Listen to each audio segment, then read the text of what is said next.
Hey, Leif. Excuse me. I wanted to leave you some feedback on SA2. Um, so as a whole, I think it's working well. Your description and your interpretation of the image are quite good. It's been pretty strong from the beginning. I think the thing to really edit for is your thesis and your sentence fragments. Um, Here's an example of a sentence fragment here. You've got another one here.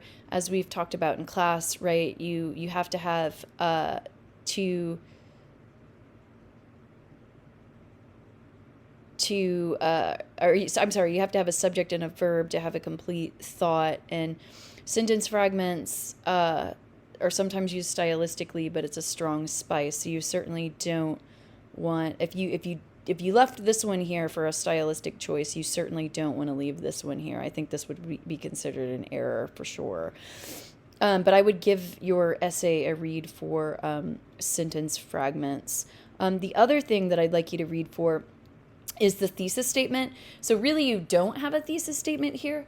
What you have is a sentence that attempts to identify the purpose of the image, but it doesn't talk about the visual techniques that you will use to unpack the image.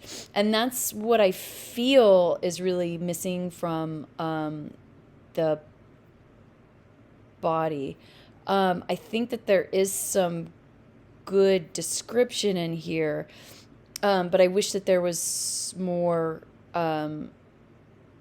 indication of the visual techniques that are being used in the image.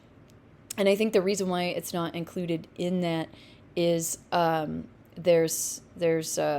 it's not presented there in the thesis. In addition, your image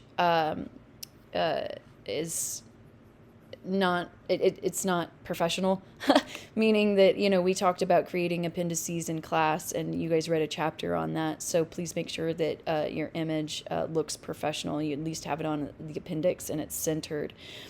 So that's what I would read for revision. Aim for a clear thesis that indicates the visual techniques that you will use to unpack the image, and then go through your body paragraphs and think about how you can more clearly indicate those visual techniques in in support of the thesis. All right, let me know if you have any questions. Thanks.